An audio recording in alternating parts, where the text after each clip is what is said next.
जो आपका वीज़ा लगेगा वो कैसे कैसे लगेगा वो मैं आपको बता देता हूँ। फ्रॉड एजेंटों से बचने का तो भी कोई टीका तो निकला नहीं है। Hello friends, welcome back to your channel दुनिया दी शेयर। तो लो जी, आज जो रीहायरिंग हो रही है उसके बारे में हम बात करते हैं। थोड़ा सा बात क्या करनी है कि भाई रीहायरिंग कैसे होनी है, बस इतनी ही बात आपको बतानी है। तो रीहायरिंग में क्या क्या होगा, जैसे जैसे समय आता जाएगा वैसे वैसे हम आपको बताते जाएंगे। आने वाले समय में और भी आपको कुछ इन्फॉर्मेटिव वीडियो देंगे, पर जो आज वाली वीडियो है उसमें मैं आपको प्रोसेस बताऊंगा कि भाई आपने कैसे कैसे कैसे ये वीज़ा करवाना है, या फिर आपकी कंपनी कैसे कैसे कैसे कैसे करके आपका वीज़ा करवाएगी। तो ये वाला प्रोसेस जो मैं बता रहा हूँ, ये वाला जहाँ तो मैंने कुछ न्यूज़पेपर में रीड किया हुआ है, और जहाँ फिर ये सोच लीजिए कि भाई ये वाला मैंने कहीं से सुनी सुनाई बातें की हुई है, ठीक है ना। और ये वाले प्रोसेस को अगर इमिग्रेशन से मैच नहीं होता है ये वाला, तो उसके लिए मैं पहले आई एम सॉरी कह देता हूँ। और अगर कोई आने वाले समय में हो सकता है कि इस वीडियो के ऊपर ऐतराज हो, तो मैं हो सकता है इस वीडियो को डिलीट भी कर सकता हूँ। मतलब ये मेरी वाली जो वीडियो है ये कन्फर्म नहीं है, बट फिर भी मैं एक आपको जस्ट एक आइडिया दूंगा इस वीडियो में कि भाई कैसे कैसे ये जो रीहायरिंग का प्रोग्राम है कैसे चलेगा। और अगर ये वीडियो मेरी सही से मतलब सिस्टमेटिकली तरीके से चली और मेरी इस वीडियो में कोई गलती ना हुई, तो भाई फिर मैं इस वीडियो को डिलीट नहीं करूँगा, ठीक है ना। और अब तो भाई जहाँ तो इमिग्रेशन वाले देखेंगे और जहाँ फिर आप लोग देखिएगा कि भाई मेरी वाली इस वीडियो में कुछ गलती तो नहीं है।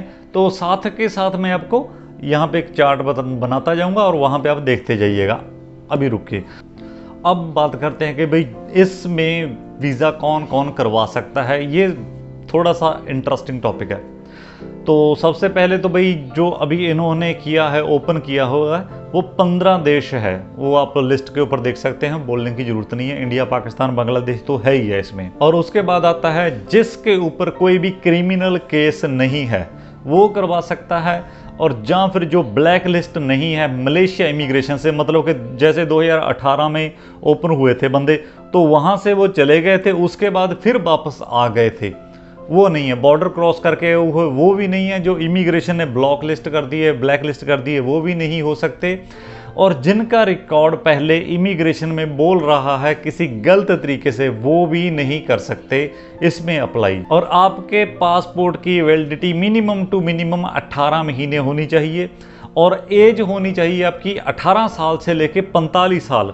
45 साल से ऊपर वाला भी नहीं करवा सकता और 18 साल से नीचे वाला भी नहीं करवा सकता। 3 दिन के अंदर अंदर जब वीज़ा अप्लाई करना है, तो आपका जो टेस्ट है कोविड का नेगेटिव टेस्ट, उसकी भी रिपोर्ट आपको साथ में लगेगी। जो भाई आए थे फेल्डा टेक्नो प्लांट से या सिम्स डर्बी में या कहीं से भी आए थे और उन्होंने अपने बॉस को छोड़ दिया है, मतलब कि कंपनी लारी, बॉस लारी, माजिकन लारी जिसको भी बोलते हैं, अगर वो बंदा है वो भी नहीं लगवा सकता इस एप्लीकेशन में, इस रीहायरिंग में अपना वीज़ा नहीं अप्लाई कर सकता। उसका वीज़ा आगे चल के रिजेक्ट हो सकता है। ये जो मैंने आपको पीछे बताए थे, इसको एक बार ना पीछे करके देख लेना वीडियो को, जो मैंने अभी आपको शर्तें बताई है। अगर आप इन शर्तों में से एक में भी आते हो तो भाई आपका जो पैसा है वो बेकार हो जाएगा। आपने जो एजेंट को पैसे दिए हैं वो आपके रेड जोन में आ जाएंगे। अच्छा यार, रेड जोन से मेरे को बात याद आई कि जो आपका जो नीचे सब्सक्राइब बटन है वो रेड नहीं होना चाहिए, वो ग्रे होना चाहिए, ऐसे है। इस बात को ध्यान में रख लीजिए प्लीज़ यार, थोड़ा सा उसको देख लीजिए। अगर रेड तो ग्रे रखना भाई, अगर ग्रे है तो उसको टच मत करना, बस बढ़िया ऑप्शन है। वैसे तो आपको बॉस को ये सब पता ही होगा, पर फिर भी अगर नहीं पता है तो भाई उनको ये वाली दिखा दीजिए स्लाइड, और उन्होंने ये वाला सारा डाटा भर के इमिग्रेशन को आगे मेल करना होता है recalibrasi emi.gov.my के ऊपर। और बाकी तो सब कुछ उनको पता ही होगा। अगर नहीं भी पता है तो भाई अपने बॉस को बोलो कि भाई मेरे साथ चलिए इमिग्रेशन पुत्राजया, तो वहाँ से जाके आपको पूरी की पूरी फुल इन्फॉर्मेशन मिल जाएगी, ताकि आप अपने बॉस के साथ मिलके अपना कोटा अप्लाई कर सको। अभी एक और बात है, जो मैंने टिकटॉक के ऊपर वीडियो बनाई थी, वो भी काफ़ी ज़्यादा आप भाइयों ने थोड़ा सा उसको कमेंट करके थोड़े से पूछा भी था, भी ये क्या मसला होता है, डर्टी, डेंजरस और डिफ़िकल्ट। डर्टी तो भाई जैसे कंस्ट्रक्शन का काम हो गया, उसको हम बोल सकते हैं कि भाई ये थोड़ा सा मतलब मिट्टी वाला काम होता है और कोई मसला नहीं है, ये वाला बोल देते हैं। और उसके बाद होता है डिफ़िकल्ट, तो भाई काम कंस्ट्रक्शन का भी होता है। पर आप मान के चलो कि भाई आपका कंस्ट्रक्शन का हो गया, जहाँ पौधे लगाने का काम हो गया, जहाँ फिर खेती बाड़ी का काम हो गया, डर्टी वाला थोड़ा सा वो गंदा होता है। पर गंदा इसको हम कह नहीं सकते भाई, हमारे लिए तो वो अन्न, हम उसको अन्न देते हैं लोगों को, तो भाई हम उसको तो डर्टी कह नहीं सकते, है ना। और जो वाइट कॉलर काम है वो सारे के सारे दिए गए हैं, इन्होंने लोकल को दिए हैं, क्योंकि लोकल इन्होंने अभी फर्स्ट किया हुआ। यार सारी दुनिया में है, कल मलेशिया में नहीं है, पूरी दुनिया में ही है कि भाई जितने भी लोकल हैं उनको ज़्यादा से ज़्यादा जॉब दी जाए। अब इंडिया में हिंदुओं को ज़्यादा दी जाती है, पंजाब में सिखों को सॉरी उन चलो बाद में बात करते हैं। पाकिस्तान में ज़्यादा की दी जाती है जॉब, जितने भी इस्लामिक भाई हैं दूसरों को थोड़ी सी तरजीह कम दी जाती है। तो भाई सारा देश ही करते हैं यार, ओनली ये मलेशिया नहीं है भाई कि हम मलेशिया के बारे में ये बात बोलें कि भाई नहीं मलेशिया कम देता है, ये करता है वो करता, नहीं ऐसा नहीं है भाई। हर कोई देश अपने देश के बारे में ही सोचता है। दूसरे देश के यहाँ पे आते हैं, वो अपना काम करते हैं, काम करने के बाद यहाँ से चले जाते हैं, इतना ही उनका वैल्यू होता है, योगदान होता है दूसरे देश में। अब बात करते हैं इसके फ्लो चार्ट की कि भाई आपका जो फ्लो चार्ट, मतलब कि आपका जो काम होगा वो कैसे होगा, जो आपका वीज़ा लगेगा वो कैसे कैसे लगेगा, वो मैं आपको बता देता हूँ। बहुत से दोस्त मेरे को पूछते हैं कि भाई इसका प्रोसेस क्या है, तो इसका प्रोसेस ये वाला है कि सबसे पहले तो आपने अपने डॉक्यूमेंट्स देने हैं एम्प्लॉयर को, अपने बॉस को, हम इसको बॉस में बोलेंगे आसान भाषा में। तो सबसे पहले आपने बॉस को देने हैं, और बॉस ने वो जितने भी अपने डॉक्यूमेंट्स हैं उसको कलेक्ट करके आपके जितने भी डॉक्यूमेंट्स हैं वो देने हैं इमिग्रेशन को। अब इमिग्रेशन उसके ऊपर डॉक्यूमेंट चेक करेगी, उसको देखेगी कि भाई इसके ऊपर कोई केस तो नहीं है, इसका कोई बैक ग्राउंड कोई गंदा तो नहीं है, कोई इसने ब्लैक लिस्ट काम तो नहीं किया है। अगर तो रिजेक्ट हो गया है तो उसको नो में डाल देते हैं, उसको रिजेक्ट की स्लिप मिल जाएगी। और मान लीजिए अगर पास इशू हो गया, वैसे तो चांस तो इशू के होंगे, बॉस कोई भी होगा भाई वो जेन्युइन पर्सन ही अपने पास रखेगा। और अगर इशू स्लिप हो जाती है तो उसके बाद नया प्रोसेस स्टार्ट हो जाता है कि आपका जो एम्प्लॉयर है वो EPPAX में रजिस्टर्ड हो जाता है, और वो 7 दिन के अंदर अंदर आपको इमिग्रेशन उसके बाद फिर से रिप्लाई करती है। अब EPX में रजिस्टर्ड होने के बाद होती है बॉस की इंटरव्यू, और वहाँ पे होता है डिसीजन कि भाई आपको ये बंदा क्यों चाहिए, आपको लोकल क्यों नहीं चाहिए, क्या आपके पास लोकल है या नहीं, अगर है तो कितने, कुछ भी वो वहाँ पे सवाल करेंगे, क्वेश्चन मार्क होगा, वहाँ पे वो उनकी इंटरव्यू होगी, उस हिसाब से उनका डिसीजन होगा। और जब उनका डिसीजन हो जाएगा तो भाई उसके बाद जो जावतन इमिग्रेशन है उसको कोटा अप्रूवल कर देगी कि हाँ जी हम आपको 5 बंदे की अप्रूवल दे रहे हैं, 10 बंदे की दे रहे हैं, 20 की, 50 की, 100 की, जितनी की भी रिक्वायरमेंट होगी, जिस हिसाब से इमिग्रेशन को लगेगा कि भाई हाँ इसको इतने बंदे चाहिए और इतने बंदे इसको दे सकते हैं, तो उसका कोटा अप्रूवल हो जाएगा।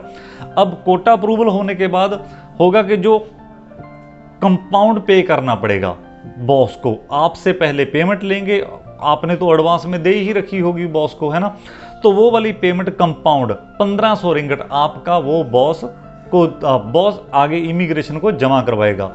और उसके बाद आपका हो जाएगा स्पेशल पास इशू, अराउंड ये हो जाएगा 1 महीने से ऊपर 40 दिन के करीब का ये प्रोसेस हो जाता है, 7 दिन इसमें ये लग जाएंगे। और जब आपका स्पेशल पास इशू हो जाएगा उसके बाद होगा आपका मेडिकल, आपका फोमेमा में अगर आप अनफिट हो जाते हो तो भाई आप भेज दिए जाओगे go back India, Pakistan, Bangladesh, जो भी आपकी होम कंट्री है, ठीक है।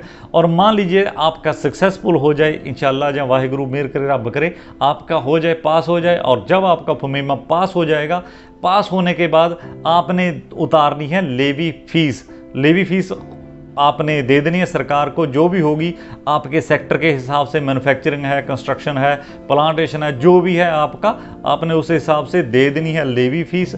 और लेवी फीस के हिसाब के बाद उसके बाद PLKS पेमेंट होती है कि आपकी जो फाइनल होती है वीज़ा की पेमेंट।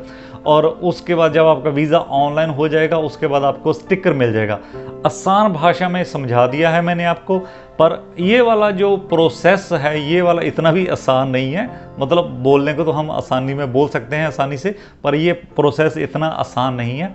चलो हो सकता है आपके लिए आसान हो जाए। और उसके बाद आपका वीज़ा मिल जाएगा, स्टिकर मिल जाएगा, आपने काम करना है। और इस वीज़े की वैलिडिटी आगे आपकी एक्सटेंड होती रहेगी जब तक आपकी कंपनी आपको प्यार करेगी और जब तक आप काम को प्यार करेंगे। अब इसमें एक बात और आती है भाई कि आपको फ्रॉड एजेंटों से आपने कैसे बचना है। फ्रॉड एजेंटों से बचने का तो भी कोई टीका तो निकला नहीं है, पर फिर भी मैं एक बार आपको बता सकता हूं, छोटी सी जो मेरे दिमाग में है कि भाई सबसे पहले तो आप उस बंदे के ऊपर ट्रस्ट करो जो बंदा आपको जेन्युइन जानता हो, पहली बात, जिसके ऊपर आपको ट्रस्ट हो। दूसरी बात, आपने बॉस से ही काम करवाना है, एजेंट के चक्कर में नहीं पड़ना है। अगर आपका बॉस या आपका एजेंट या आपका कोई दोस्त आपको काम करवाने के लिए देता है कि भाई मैं आपका काम करवा के दे दूंगा, आपका वीज़ा मैं करवा के दे दूंगा, और वीज़ा आपका नहीं होता है 1 महीने में, 2 महीने में, तो भाई आप उससे पैसे वापस ले लो, अच्छी बात है। अगर आप सोचोगे मैं 3 महीने, 4 महीने, 5 महीने वेट करूंगा, तो भाई तब तक तो जून आ जाएगी, फिर क्या होगा, फायदा ही कोई नहीं है ना। इसलिए मैंने टिकटॉक में भी वीडियो में कहा था कि जितनी जल्दी हो सके आप इस प्रोसेस को स्टार्ट कर दो, क्योंकि आगे वाले बंदे ने भी भाई इमिग्रेशन जाना है, वहाँ से वापस आना है, आगे इमिग्रेशन ने कोटा मंजूर करना है, उसके बाद इसकी अपॉइंटमेंट मिलेगी नहीं मिलेगी, बॉस को भी भाई कई बार देखो इमिग्रेशन ने सबको अपॉइंटमेंट के हिसाब से ही ट्रीट करना है। अगर किसी बॉस को अपॉइंटमेंट नहीं मिलती तो आपका काम वो लेट हो जाएगा। इसलिए जितनी जल्दी हो सकता है आप उतनी जल्दी ही इस काम को स्टार्ट करवा लीजिए, आसानी रहेगी। अब सॉरी यार, वीडियो लंबी खिंच गई है थोड़ी सी, आपको मैं शॉर्टकट में बताना चाहता था, पर टॉपिक ही ऐसा था भाई, कुछ नहीं कर सकते। चलिए कोई मसला नहीं है, जाते जाते वही जो हर वीडियो में बोलता हूँ, नए भाइयों को नहीं पता होगा फिर भी मैं उनके लिए बोल देता हूँ, लिंक को कॉपी करके अपने व्हाट्सएप के ऊपर स्टेटस लगा लो, आपका भी फायदा हो जाएगा, मेरा भी फायदा हो जाएगा, आपका कोई भाई दुआ देगा कि भाई हाँ मेरे को प्रोसेस का पता चल गया है। और बस ऐसे ही कुछ छोटे मोटे टॉपिक के साथ आपको मिलते रहेंगे। कोशिश करेंगे भाई आपको जल्दी कोई ना कोई टॉपिक देने की, कोई ना कोई आपको इन्फॉर्मेशन देने की। आउटपास की अभी कोई इन्फॉर्मेशन नहीं है, जब इन्फॉर्मेशन होगी मैं पूरी फुल वीडियो बनाऊंगा डिटेल में। और तब तक के लिए भाई थैंक यू, शुक्रिया, धन्यवाद।